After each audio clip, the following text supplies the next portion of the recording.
Nine bodies in a Mexican morgue সিরিজের season 1 episode 5-এ স্বাগতম। গত পর্বে আমরা দেখেছি কালো ছায়াধারী সেই মানুষের হাতে লিসার মৃত্যু হয়েছে, আর জ্যাককে সবাই সন্দেহ করে গাছের সাথে বেঁধে রেখেছে। ঘুমের মাঝে জ্যাক এই ট্রিপের আগে তার স্ত্রী ক্লেয়ারের সাথে শেষ কথোপকথনের স্বপ্ন দেখছে। এমন সময় সে চোখ খুলে দেখে সেই কালো ছায়াধারী মানুষ একটা ছুরি নিয়ে তার দিকে এগিয়ে আসছে। এই কালো ছায়াধারী মানুষ আর কেউ নয়, সোনিয়া। জ্যাক বলে, ও তুমি তাহলে সেই ব্যক্তি যে সবাইকে হত্যা করছে, এখন কি আমাকেও খুন করবে? সোনিয়া বলে, তুমি যে মাদকদ্রব্য নিয়ন্ত্রণ সংস্থায় কাজ করো সেটা আমাকে কেন বলনি? জবাবে জ্যাক বলে, তোমার বয়ফ্রেন্ড যে কোকেন ওভারডোজে মারা গেছে সেটা আমি আগেই জানতাম, তাই সন্দেহের কারণে তোমাকে আমার আসল পরিচয় দেইনি। আমি যদি সত্যি খুনি হতাম তাহলে প্লেন ক্র্যাশের প্রথম রাতেই সবাইকে বন্দুক দিয়ে শেষ করে দিতাম। যাই হোক, সোনিয়া আসলে সেই কালো ছায়াধারী মানুষ না। সে এখানে এসেছে জ্যাককে মুক্ত করে দিতে। জ্যাক তাকে ধন্যবাদ দিয়ে বলে সে তার সর্বোচ্চ দিয়ে সোনিয়াকে সেভ করবে। এরপর সে জঙ্গলে পালিয়ে যায়। সকালবেলা ক্যাপ্টেন গ্যাব্রিয়েলের কাছে ফোন আসে। 10 ঘন্টা আগে আমেরিকানরা জঙ্গলে হারিয়ে যাওয়া প্লেনের সিগন্যাল পেয়েছে। 10 ঘন্টা হয়ে গেছে আর তাদেরকে এখন জানানো হলো? এটা শুনে আরেক আর্মি অফিসার লোপেজ অনেক বিরক্ত হয়। গ্যাব্রিয়েল বলে, তুমি তো জানোই আমলাতন্ত্র কতটা স্লো। এক টেবিল থেকে আরেক টেবিলে তথ্য যেতে সময় লাগে। এরপর তারা একটা রেস্কিউ টিমকে এই কাজের জন্য অ্যাসাইন করে। সমস্যা হলো এই জিপিএস ডিভাইসটা অনেক পুরানো, তাই তাদেরকে সিগন্যালের আশেপাশের 200 কিলোমিটার এলাকা জুড়ে খুঁজতে হবে। ক্যাপ্টেন শক্তভাবে জানিয়ে দেয়, তোমাদেরকে যেন খালি হাতে ফেরত আসতে না দেখি। অপরদিকে ক্লেয়ারকে দেখা যায় তার বাচ্চাকে ন্যানির কাছে রেখে আবার মেক্সিকোর উদ্দেশ্যে রওনা দিচ্ছে। এরপর আবার গল্প ফেরত আসে জঙ্গলে। সকালে সোনিয়া নাটক করে বলে জ্যাক পালিয়ে গেছে। এই কথা শুনে সবাই আতঙ্কিত হয়ে যায়, কারণ তারা জ্যাকের উপর যেই অত্যাচার করেছে জ্যাক সেটার প্রতিশোধ নিতে পারে। ড্যান সরাসরি হুমকি দেয়, সোনিয়া আর কেভিন তোমরা আমার থেকে দূরে থাকবে। সোনিয়া সবাইকে একসাথে থাকার পরামর্শ দেয়। ড্যান ব্যঙ্গাত্মক হাসি দিয়ে বলে, লিসা আর কার্লোসও তোমাদের সাথে একত্রে ছিল, তাদের পরিণতি সবাই জানে। কেভিন আর সোনিয়া, তোমরা আমাদের ধারে কাছে আসলেই আমি গুলি করে দেব। এই বলে ড্যান অ্যামিকে নিয়ে জঙ্গলে লুকিয়ে পড়ে। এখন সোনিয়ার পাশে আছে শুধু কেভিন। হঠাৎ কেভিন দেখায় জ্যাকের দড়িতে কাটা দাগ, মানে সোনিয়া ওকে পালাতে সাহায্য করেছে। এখন সন্দেহ আবার সোনিয়ার দিকে যায়, তাই কেভিনও বলে দেয় তুমিও আমার থেকে দূরে থাকবে। ভাগ্য ভালো তার কাছে এখনো জ্যাকের বন্দুক আছে। ক্যাম্পে এখন সে পুরোপুরি একা। এইদিকে জ্যাক জঙ্গলে একা ঘোরাফেরা করছে। তার ষষ্ঠ ইন্দ্রিয় বলছে খুব খারাপ কিছু হতে যাচ্ছে। ড্যান আর অ্যামি ক্যাম্প থেকে একটু দূরে বসে উদ্ধারের অপেক্ষা করছে। ড্যানের স্বপ্ন সে অ্যামিকে নিয়ে একসাথে থাকবে, কিন্তু অ্যামি বলে বাঁচলে সে প্রথমে বাবার কাছে যাবে, মানে ড্যানের সাথে পালানো শেষ। এই কথা শুনে ড্যান মানসিকভাবে ভেঙে পড়ে।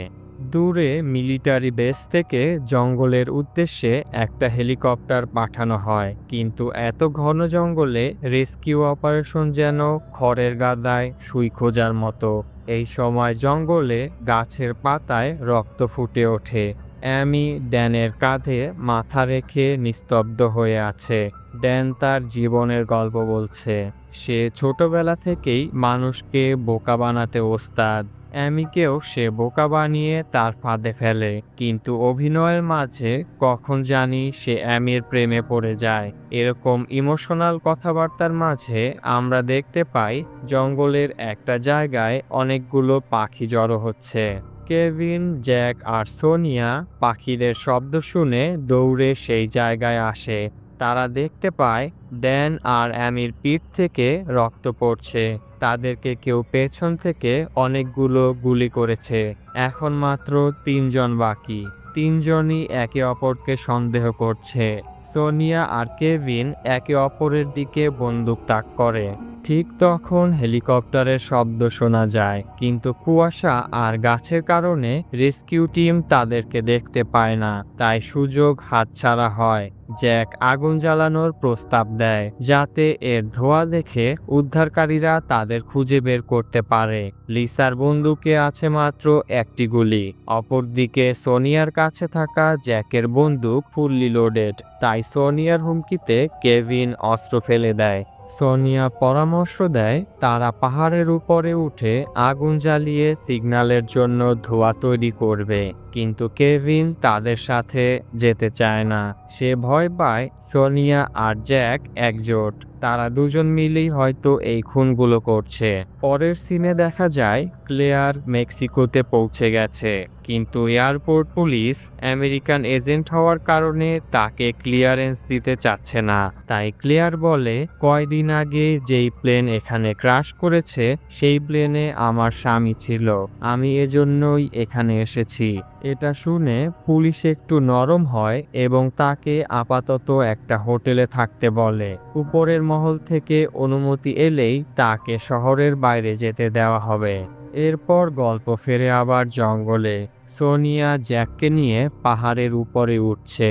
রাস্তায় কথা বলতে গিয়ে সোনিয়া স্বীকার করে সে মনের অজান্তেই জ্যাককে পছন্দ করতে শুরু করেছে, কিন্তু জ্যাক জানায় সে বিবাহিত এবং তাদের একটা সন্তান আছে।